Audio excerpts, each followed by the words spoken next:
भगवान परमात्मा हे अनंत ब्रह्मांडाचे नायक आहेत.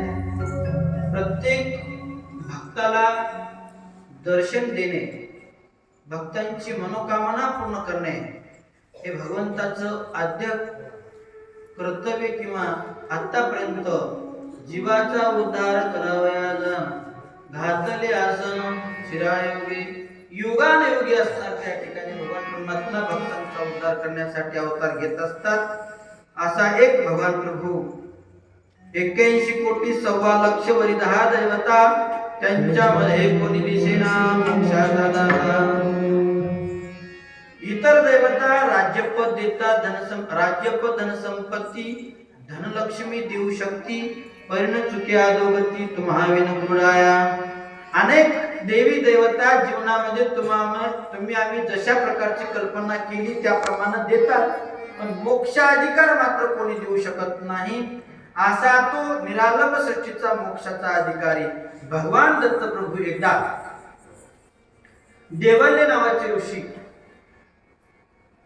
मातापूर निवासी किंवा सह्याद्री निवासी म्हणजे माहूरगडला देवदेवेश्वरी असणारे क्षेत्र, त्या ठिकाणी त्यांनी महादेवाची असणारी आराधना सुरुवात केली. महादेव हे तपश्चर्येला तात्काळ प्रसन्न होणारे, भक्ताची पूर्ण असणारी इच्छा प्रकट करणारे, ताबडतोब असणार प्रसन्न होणारे दैवत म्हणजे महादेव. तो दैवल्य असणारा नित्य नेमानं काशीला जायचा आणि तिथून त्या काशीच्या गंगेचं असणारं स्नान करून, गंगा यमुना सरस्वती जिथं वाहत आहेत त्या गंगेचं स्नान करायचं, कमंडलूमध्ये पाणी भरून घ्यायचं आणि काखेमध्ये त्या रेतीचा गोळा करायचा तयार आणि झोळीमध्ये टाकायचं आणि येऊन त्या सह्याद्री पर्वतावर त्यांनी लिंगाची स्थापना करायची. तो लिंग चढवायचा. असा तुम्ही 1-2 दिवस नाही तर 14 कल्प आयुष्य, 1-2 दिवस नाही, 4-2 वर्ष नाही, 1000 वर्ष नाही. आता कल्प म्हणजे काय मी तुम्हाला थोडक्यात सांगतो, तुम्हाला कल्पना करा. कृतायुग, त्रेतायुग, द्वापारयुग, कलियुग या 4 युगाची एक चौकडी होते.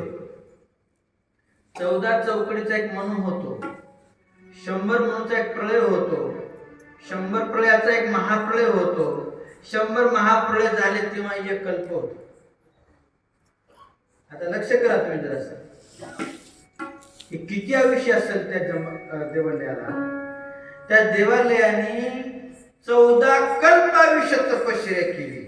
नित्य भगीरथीला जायचं, गंगेला जायचं, काशीहून असणार रेतीचा गोळा आणायचा, कमंडलूमध्ये पाणी आणायचं आणि नित्य पूजा करायची. अशा प्रकारचा नित्य नियम चालत असताना योग असा तो लिंग 12 योजन उंच चढला. 12 योजन म्हणजे पूर्वीची भाषा आहे. आता जसं किलोमीटर मध्ये आपण मोजल्या जातं तसं कोस त्या ठिकाणी ते काही असणार योजन, 4 कोसाचा 1 योजन असा तो 12 योजन म्हणजे 12 योजन असणारा तो लिंग चढवला गेला. काही लोकांनी कल्पना केली, महाराज तुम्ही बोलताय मला याच्यावर काही विश्वास बसत नाही हो. लोक काही फार तर्क काढत असतात. जमदग्नी ऋषी एवढे दिवस वाचलेच कसे? जमदग्नी ऋषी नेमकं इतके दिवस वाचण्याचं त्यांच्याकडे नेमकं कुठलं असणार, कशामुळे वाचले? मी सांगू का, पतिव्रतेला आणि संताला आयुष्याची मर्यादा राहत नाही का? तुम्ही आम्ही काळाच्या अधीन आहोत आणि काळ हे साधू संतांच्या अधीन आहे. त्यांच्यामुळं जग काळ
जना काळ खाये आम्ही माथा दिला पाय.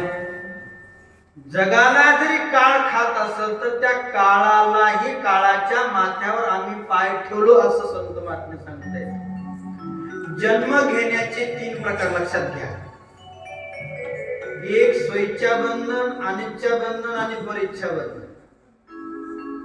अनिच्छा बंधन म्हणजे देव लोकांना कोणी बोलवावं तर इथं येण्याचा अधिकार आहे.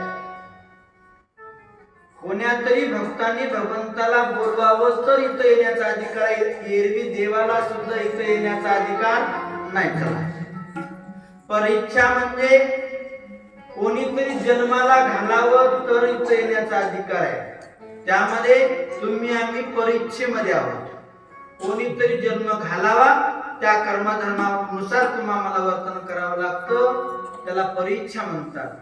आणि स्वइच्छा म्हणजे स्वतःच्या सामर्थ्यावर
घेईन म्हणणारे सामान्य नाहीत, येतोच म्हणणारे सामान्य नाहीत, तर त्यांचा अधिकार संपन्न असणारे. स्वामी प्रसादन महाराजांचा थोडासा इतिहास तुम्हाला मी सांगतो. स्वामी प्रसादन महाराज हे दत्त संस्थानचे 8वे महंत असणारे. त्यांची एवढी सामर्थ्यता होती महाराज, त्यांच्याकडे एवढं विद्येचं सामर्थ्य. आपल्या समोर आलेला कुठलाही रोगी असेल, डोळ्यानं बघितलं त्यांच्या रोगाची ताबडतोब निदान सांगायचं.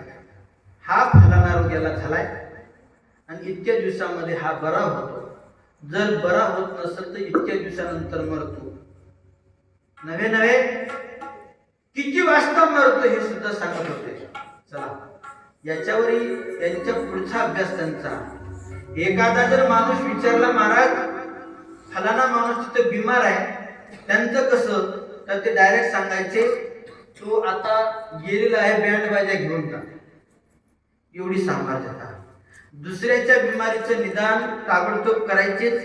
कुठलीही घटना इथं बसून सांगायचेच. परंतु स्वतःचा मृत्यू सुद्धा 1 वर्षाने अगोदर हैदराबादच्या डॉक्टरला सांगितले, डॉक्टर साहेब माझी तुम्ही किती तपासणी केली, कुठलंही ऑपरेशन केलं तरी मी गुरुवारी आषाढी पौर्णिमेच्या पलीकडे राहू शकत नाही आणि अलीकडे जाऊ शकत नाही. ठरल्या वेळाप्रमाणे रात्री 9:45 महाराजांनी आपल्या स्वइच्छेने देह ठेवला आणि मृत्यूच्या क्षणी महाराजांनी स्वामी गंभीर महाराजांना जो उपदेश दिला तो त्यांनी पुढच्या जीवनाचं पूर्ण भविष्य तेव्हा सांगून टाकलं होतं. अशी आख्यायिका स्वामी प्रसादन महाराजांची. संतांचं जे काही सामर्थ्य आहे, संतांची जी तपश्चर्या आहे, ते कोणी सांगू शकत नाही. असे ते जमदग्नी ऋषी 14 कल्पाविषयी असणार त्या ठिकाणी तपश्चर्या केली आणि त्या तपश्चर्येमध्ये नित्य प्रतिदिन भगीरथीचं स्नान करून रेतीचा गोळा घेऊन ते असणार त्या ठिकाणी नित्य असणार ते लिंग चढवायचा. आणि लिंग हा 12 योजन म्हणजे 12 चौक 48 कोस लिंग चढवल्या गेला आणि योगायोगाने सर्व ब्रह्मांडामध्ये वार्ताहराचं काम करणारे कोण होते? नारद मुनी.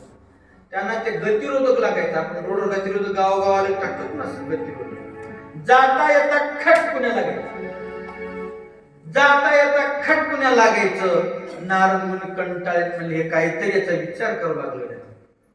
इंद्रदेव सभेमध्ये जाऊन उभा टाकले. इंद्रदेवांना सांगितलं, इंद्रदेवा काय पाहताय म्हणे? त्या जमदाग्नी ऋषींनी इथपर्यंत लिंग चढवलाय आणि हा लिंग जर स्वर्गापर्यंत पोहोचला तर याच्यावर चढून कोणी येईल? मग या स्वर्गाचं महत्व राहीलच कसं?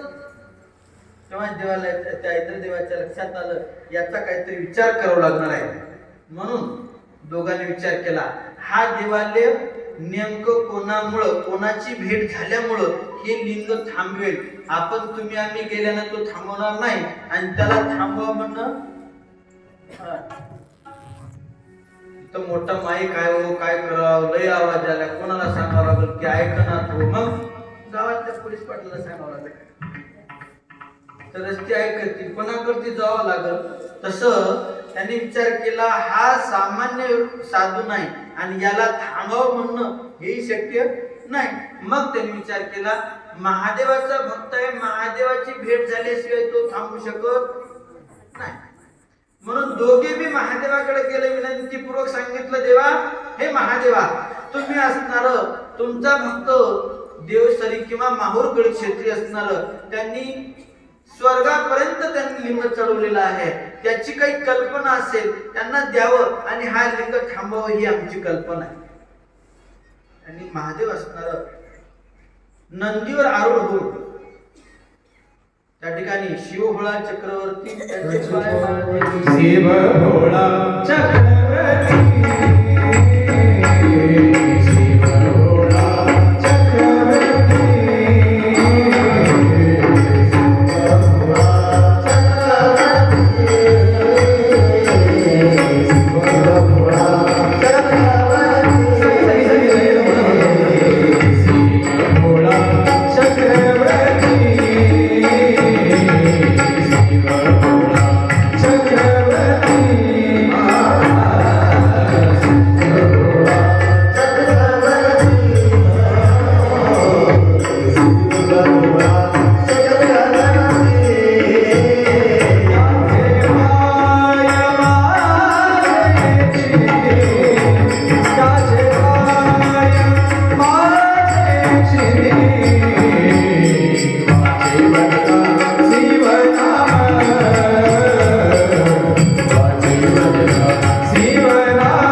असा तो शिव कैलासचा रहिवासी नंदूर आरूढ होऊन देवालयाच्या भेटीसाठी आलेला आहे. देवालयाचे दर्शन दिलेलं आहे. साष्टांग प्रणिपात करून देवालयाने दर्शन घेतलेलं आहे. त्याची मनाची कल्पना जी काही आपलं आराध्य दैवत महादेव असणारे भेटलेले आहेत, पूर्ण असणारा पूजाविधी झाली आहे. साष्टांग प्रणिपात करून देवाचं दर्शन घेतलं आणि महादेवाने विचारलं, देवालया काय कारणास्तव तुम्ही तपश्चर्या करत आहात? कोण्या निमित्त लिंग चढवला आहात? काय तुमची कल्पना आहे? देवालयाची मागणी खूप मोठी होती बरं का. दुकानाला गिऱ्हाईक एकच गोळ्या बिस्किट त्याचं येते असं नाही. कवा कोणतं गिऱ्हाईक येते काही सांगता येणार. दुकानात नसलेला माल मागतो. काय काय लेकरं फार विचित्र असतं. ते इतकं गिऱ्हाईक त्या दुकानात मालच नसतो, तो मागत असतो. चला आपला त्याविषयी वेळ नाही. तर त्यांनी असा माल मागितला, अशी मागणी मागितली, देवा आमच्या दोन कल्पना आहेत. एक, आम्हास निर्गुण परमात्म्याचं दर्शन व्हावं आणि जीवाला मोक्षगती प्राप्त व्हावी. एवढं ऐकल्याबरोबर महादेवानं आपल्या कानावर ठेवले. अरे काय सांगावं देवालया, हे माल मात्र आमच्या दुकानात अजिबात नाही. तुला वाटलं तर माझं कैलासाचं सगळं सिंहासन कारभार तुझ्याच हातात देतो म्हणले, पण माझ्याकडे मोक्षाचा अधिकार नाही. ते मागूच नकोस, ही वस्तूच नाही आमच्या. मग तेव्हा ब्रह्मदेवाचा धावा केला. ब्रह्मदेव सुद्धा चतुर्भुज असणारे हंसावर आरूढ होऊन त्या ठिकाणी आलेले आहेत. ब्रह्मदेवाचं दर्शन देवालयाने घेतलेलं आहे. देवालयांचे सुद्धा ब्रह्मदेवाने सुद्धा सांगितलं, देवालया आमचं सत्य लोकांचं सगळं काही जे काय आहे ते तुला असणार, त्या ठिकाणी देऊ. मात्र मोक्षगती आमच्याकडे प्राप्त नाही, निर्गुणाची भेटी आमच्यानं होऊ शकत नाही. तेव्हा विष्णूचा धावा केला आणि विष्णू सुद्धा जे वैकुंठीचे नाथ असणारे त्या ठिकाणी आले आहेत. किंवा त्या सर्वांचं दर्शन घेतलेलं आहे. या तिन्ही लोकांनी त्या मोक्षाचा अधिकार देण्याचा नाकार केला आहे. तेव्हा देवालय असणार भगवंताचं चिंतन सुरुवात करतात. सर्व देवांना विचार पडतो की नेमकं निर्गुणाची भेटी होईल केव्हा. भगवंताचं नामस्मरण करू लागले आहेत, चिंतन करू लागले आहेत. भजनाला सुरुवात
होईल तेव्हा नारद मुनीच्या लक्षात आलं,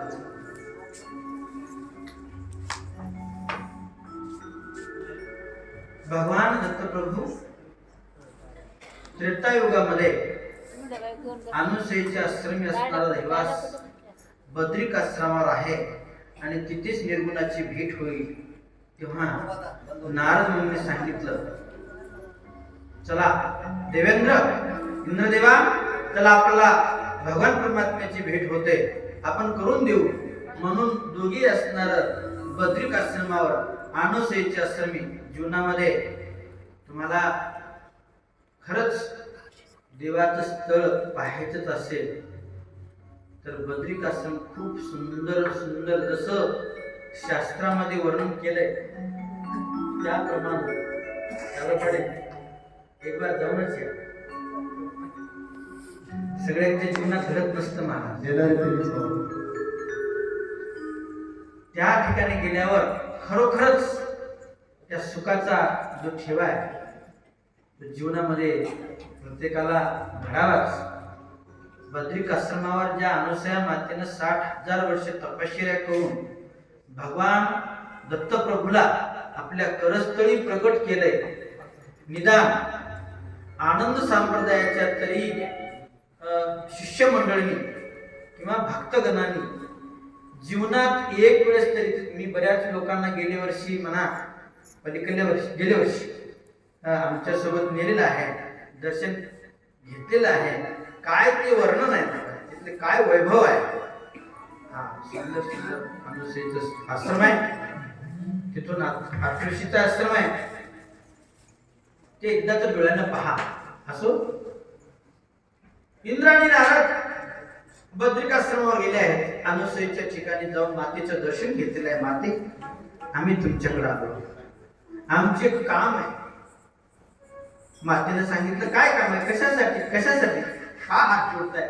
म्हणले, तुमच्या आश्रमामध्ये भगवान दत्तप्रभूचा वास्तव्य आहे आणि तुम्ही पाठवाल या उद्देशानं आम्ही आलो आहोत. म्हणले, भगवंताला आम्ही पाठवू हे शक्य नाही, कारण समर्थाला राजाला सेवकांना आज्ञा दिल्यासारखं होईल. आम्ही त्यांचे सेवक असू, आम्ही त्यांना आज्ञा करणं हे योग्य नाही. तुम्ही भगवंतास घेऊन जा, त्यांच्याकडे दर्शन घ्या आणि मग घेऊन जा. त्यानंतर इंद्र आणि नारद भगवान परमात्म्याच्या सान्निध्यात जवळ जाऊन साष्टांग प्रणिपात केला. भगवंतांनी असणार दोघांनाही येण्याचं कारण विचारलं. प्रभू,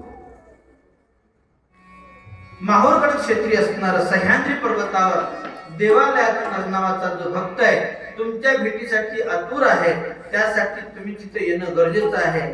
आणि तो लिंग जो आहे तो बंद करणं किंवा त्या लिंगाला असणारा थांबवणं तुमच्याशिवाय थांबत नाही, किंवा तो देवालय असणारा तृप्त होत नाही. तुमच्या दर्शनाची अत्यंत त्यांना ओढ लागलेली आहे. म्हणल्यानंतर भगवान परमात्म्यांनी त्यांना सांगितलं, सर्व 33 कोटी देवांना 88,000 ऋषींना तिथं गुप्त अवस्थेमध्ये राहा म्हणा, मी तिथं देवालयाच्या दर्शनासाठी येईल असं त्या ठिकाणी सांगितल्यानंतर इंद्र आणि नारदांनी सर्व 33 कोटी देवांना ऋषी मंडळींना सांगितलं, सर्वजण आता काय व्हा, गुप्त अवस्था व्हा, भगवान परमात्मा येणार आहेत. म्हणल्यानंतर एक दिवस सकाळचा सूर्य उदय झालेला आहे, पक्षी किलबिल करू लागले आहेत. सूर्याची असणारी किरण त्या पर्वतावर पडल्यानंतर तो पर्वत दैदिप्य रूप दिसू लागले आहे. आणि इकडे देवल्य ऋषी नित्य नेमानं भगीरथीच्या गंगेच्या स्नानाला काशीला गेले आहेत. स्नान झालेलं आहे, पूजेचं सामान साहित्य सोबत घेतलेलं आहे आणि एका हातामध्ये कमंडलू, एका हातामध्ये रेतीचा गोळा आपल्या झोळीमध्ये घेतलेला आहे आणि आश्रमाकडे निघालेला आहे. आणि येत असताना दुरूनच अंतरदृष्टीनं, दिव्य दृष्टीनं आपल्या आश्रमाकडे बघितलं. पूर्वी काय असं मोबाईल नव्हतं, असं पुढे काही टीव्ही वगैरे नव्हती. आता जे काही पाहायचं त्या मोबाईल मध्येच आपलं दिसतं, तसं त्यांच्याकडे दिव्य दृष्टी होती. आणि त्या दिव्य दृष्टीनं आपल्या आश्रमाकडे बघितलं तर आपल्या आश्रमात एक सिंहासनावर छोटस बालक खेळू लागलं आहे. तिथं असणार बसलेलं आहे. त्या ठिकाणी देवालयानं विचार केला, माझ्यासनं लेकरू बसले, एवढी ख्याती त्याची, असं कोण आहे? बघितलं, कोणी दैत्य असावा, कोणी आघुरी असावा, कोणी असावा, पण ते कोणी नव्हतं, पण बाळक होतं एवढं निश्चित. परंतु देवालयाचा क्रोध अनावर झाला आणि त्यांनी आपल्या सिंहासनावर का बसलं याला जळून खाक करावं. महाराज, साधू संतांना दुसरा काही क्रोध येत नाही, कशानं बी क्रोध जास्त येत नाही, येऊ शकत नाही. पण आपल्या सिंहासनावर बसलं की मात्र कोणत्याही महाराज लोकांना म्हणा की साधू लोकांना थोडासा राग येतो. तसं जमदग्नीला क्रोध आला, आपल्या देवालयाला क्रोध आला आणि नेत्रातून ज्वाळा टाकायला सुरुवात केल्या. त्या नेत्रातल्या ज्वाळानं जणू दुसरी वस्तू जर असेल तर ती एखादी राखच होऊन जावी असं तेज नेत्रातून टाकायला सुरुवात केली. परंतु ज्याच्या एका रोमरंध्रात, एका केसाच्या छिद्रात 1000 सूर्याचं तेज आहे, त्याला नेत्राच्या छिद्रात अग्न काय होईल? तेज पुंज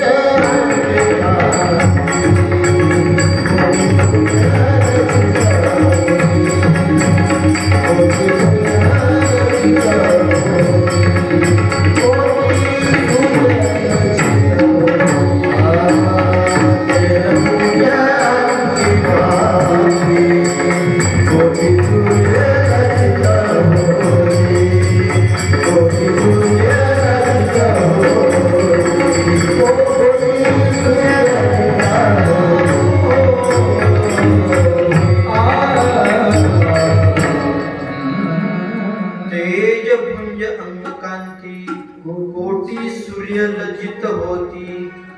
प्रभूच्या स्वरूपाची माहिती सांगत असताना शास्त्रकार सांगत आहेत, त्याची कांती तेज एवढं आहे, कोटी सूर्याचं तेज एका भगवंताच्या रोमरंध्रात आहे, तर एका नेत्रातल्या तेजानं काय होऊ शकेल?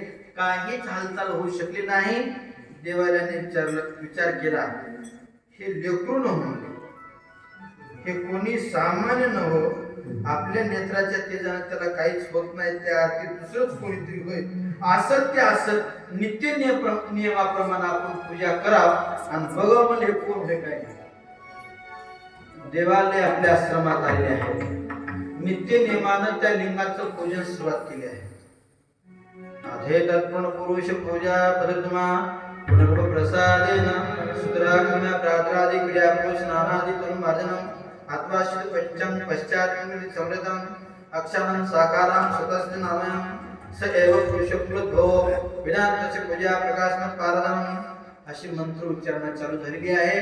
इकडं त्यांनी गंध, अक्षता, फुलं, अगरबत्ती, नैवेद्य जे काय असणार समर्पित करून आता रेतीचा गोळा चालवायची एवढी त्यांची कल्पना झाली होती. तेवढ्या मागे भगवंतानं एक थोडस दुसरं चरित्र केलं. काय केलं महाराज? त्या सिंहासनावर बसून आपल्या हाताची करमणी वर केली आहे.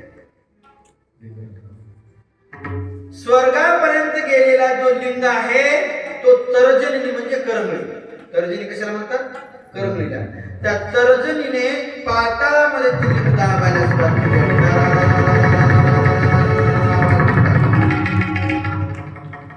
आणि तो स्वर्गापर्यंत गेलेला जो लिंग आहे तो पाताळामध्ये जात असताना जसा जसा लिंग महाराज 1 दिवसाचा नव्हता, 1-2 दिवसाचा होता का? 14 कल्प. किती कल्प? 14 कल्प चढवलेला जो लिंग आहे तो पाताळात जसा जात होता. माणसाकडे अहंकार कवा येतो? माणसाकडे एक तप असलं की एक धन असलं की माणसाकडे क्रोध येतो, अहंकार येतो. एकदा एक न्हावी माणूस गावाच्या वाट्यावर बसायचा आणि हजामत करताच म्हणायचा, काही करून राजाच्या मुलीसोबत लग्न करायचं, काही करून राजाच्या मुलीसोबतच लग्न करायचं. लोक म्हणायचे, अरे तू वारी कर, राजाच्या मुलीशी लग्न. गावात चर्चा पसरली आणि चलत जात परदानापर्यंत गेली. परदानाच्या कानावर गेलं. राजापासून गोष्ट केली नाही, कारण राजाच्या कानावर गेल्यावर राजाला जीवन ठेवत नाही. परदानाच्या कानावर गेली आणि परदानाने म्हणले, विचारलं कुठं बसून म्हणाले ते? म्हणले काही नाही, वट्ट्यावर बसलं की म्हणाले. दुसरीकडे कुठं म्हणाले काय? नाही. परदानाच्या लक्षात आलं. परदानाच्या लक्षात आलं. म्हणले हे कोणाच्या तरी जोरावर म्हणाले. असं तसं म्हणणं, काहीतरी याच्यात गरमी आहे. जेव्हा वट्ट्यावर जेव्हा बसून म्हणाले तेव्हा रात्रीला 2 सैनिक घेतले, सेवक लोक घेतले, ते वट्टा सगळा खांदायला सुरुवात केली. ते वट्टा खांदल्याबरोबर मधात काही भूदन म्हणतात त्याला, सोन्याचं भांडच होतं खाली. आणि ते सोन्याचं भांड्याची आस या बारकाला लागायची. त्या आसेच्या जोरावर ते बोलायचं आणि खाली उतरलं की थंडगार पडायचं. ते माठ जे काही घडा, जे काही धनाचा हांडा होता ते काढून घेतला. वट्टा जसाचा तसा दुसऱ्या दिवशी तशीच फरशी ठेवून टाकली.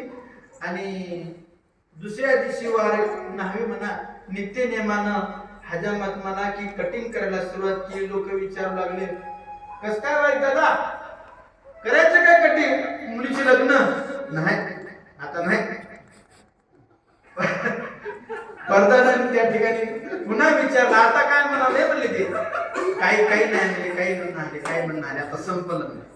त्यांना त्याच्या जोरावर बोलला नव्हतं म्हणले, ते त्याच्या खाली असलेलं जे धन आहे त्याच्या जोरावर बोलला होतं म्हणले. माणूस बोलायला जोरात बोलत नसते, महाग काहीतरी पाठबळ झालं तरच बोलत असते, नाहीतर काही पाठवणं लोक खाली मानणार. भगवान प्रभू जे काही असणारा तर्जनीनं पाताळामध्ये जेव्हा आपला वर गेलेला लिंग पाताळात दाबू लागले, तसा तसा देवालयाच्या ठिकाणी असलेला अहंकार कमी होत होता आणि पूर्ण रसातळाला अहंकार गेला होता. आणि लक्षात आलं हे दुसरं तिसरं कोण नसून जो मोक्षाचा अधिकारी भगवान परमात्मा आहे तोच आपल्या भेटीसाठी आलाय.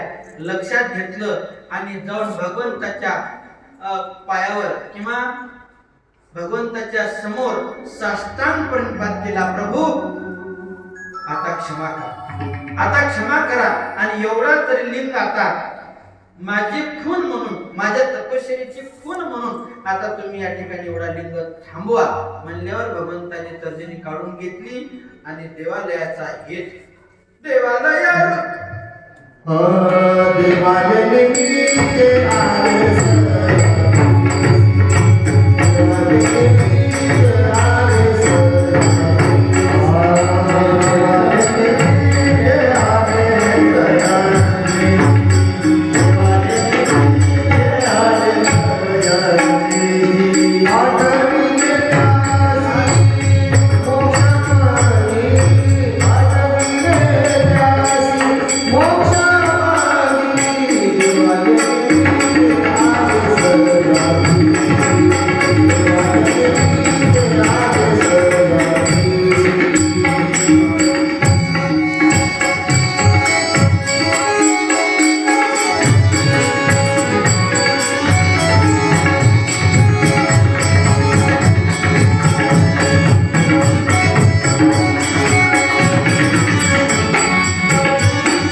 देवालयांचा आज मात्र पूर्ण हेत झाला.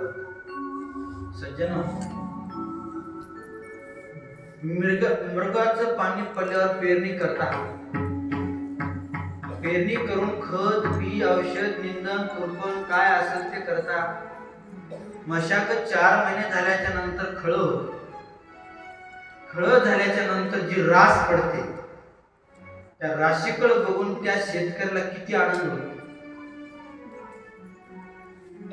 एखाद्या राजाला किंवा एखाद्या व्यक्तीला 12 वर्षानंतर मुलगा व्हावा, काय त्या कुटुंबाला आनंद होतो. चला, एखाद्या 5 वर्षानंतर एखाद्या उमेदवाराचा विजय व्हावा, किती आनंद होतो. किंवा एखाद्याची बिमारी फार दिवसापासून आहे, एखादा डॉक्टर भेटावा, एका दिवसामध्ये त्याची बिमारी दुरुस्त करून टाकावी. काय आहे इथं 14 वर्षापासून जो तपश्चर्या करणारा माणूस आपला सप्ताह झाल्याच्या नंतर काकडा आरती होते ना, तो काकडा आरतीचा आनंद जेव्हा होतो तेव्हा 4 महिने चातुर्मास केलेल्या माणसाला खूप आनंद होतो. खरं वर्जन केले असेल तर काय, नाहीतर 15 दिवसाला एकदा येऊन जर लोक हाजरी टाकत असाल तर नाही. 4 महिने खरंच त्यांनी तपश्चर्या केली आहे. काकडा घेतल्याबरोबर त्यांना आनंद होतो. तसं देवालयाचं असणार त्या ठिकाणी आज मात्र हेच पूर्ण झालं होतं. झाला पूर्ण हेत अंतरीचा, आज अंतरीचा हेत पूर्ण झाला होता. पुण्य फळाला आलं होतं. देवालयाने भगवंताच्या चरणावर साष्टांग प्रणिपात केला.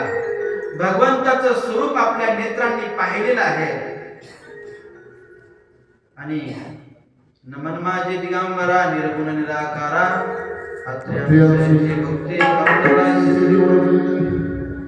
भगवंताचं दर्शन घेतलं आहे. भगवंताने आपल्या स्वरूपाची जाणीव करून दिली आहे. चित्तामध्ये दाटलेला आहे. भेटियांती लाभ मोठा झाला खोटा माग तो ही 12 वाटा बोलू लागला सद्गुरुनाथ ऐसे केले जिथे तेथे आढळले माझे स्वरूप मला दाखविले एक भेट झाली आहे. तृप्त झालेला आहे. भगवंताने विचारलं देवालया काय निमित्त असणार तू हे तपश्चर्या मांडला आहेस, तुझी काय मनाची इच्छा आहे. भगवंता माझी एक इच्छा आहे. आज जसं तुम्ही माझ्या सिंहासनावर येऊन क्रीडा करत आहात त्याचप्रमाणे युगानुयुगी माझ्या सिंहासनावर येऊन तुम्ही नित्य प्रतिदिन क्रीडा करावी, निद्रा करावी आणि मला मोक्षाची पदप्राप्ती व्हावी, मोक्षगती प्राप्त व्हावी हीच माझी कल्पना आहे. दोन्ही कल्पना भगवंतांनी मान्य केल्या. देवालया युगानुयुगी असणार तुझ्या सिंहासनावर मी नित्य प्रतिदिन निद्रा घेण्यासाठी या क्षत्रिय येईल.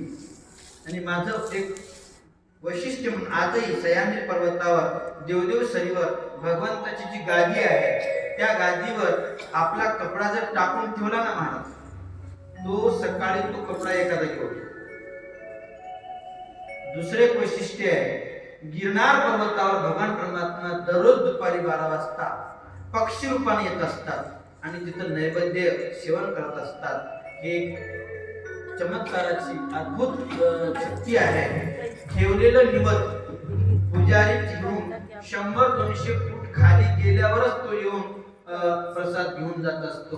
एक आख्या आहे आजपर्यंत. आणि दुसरी एक वैशिष्ट्य आहे, तिथं जी जागृत ध्वनी आहे त्या जागृत ध्वनीमध्ये भगवंताचं आग्नी स्वरूपामध्ये दर्शन घडत असतं. अशी आजही त्या ठिकाणची जागृत ध्वनी आणि नित्य प्रतिदिन भगवान परमात्मा त्या गिरनार पर्वतावर प्रसाद सेवन करण्यासाठी येत असतात. त्याचे महत्व त्याच्या निरूपणामध्ये आपण सांगूच. असो अशा देवालयांची मागणी भगवंतांनी मान्य केली आणि देवालयाला मोक्षगतीला पाठवलं. किंवा तत्पूर्वी महापूजेची आरंभता झाली आणि सर्व 33 कोटी देव अत्रि अनुसया माता सर्व त्या देव आपल्या माहूर क्षेत्री आले आहेत. महापूजेचं वर्णन उद्याला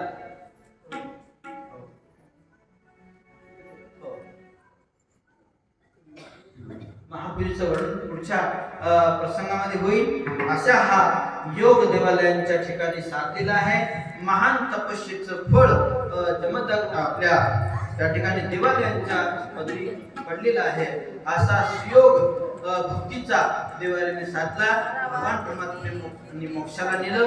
असा हा कथेचा भाग जो कोणी तन मन चित्ताने श्रवण करील त्यांच्या जीवनामध्ये मोक्षाची ओढ निर्माण होईल, भक्तीची ओढ निर्माण होईल आणि भगवान परमात्मा त्याच्या घरी त्यांच्या सद्भक्तांच्या घरी भक्तिस्थ असताना चालतच येतील यात संशय नाही. झालेली सेवा भगवंताच्या चरणी गुरु महाराजांच्या चरणी समर्पित करून सेवेला पूर्णविराम.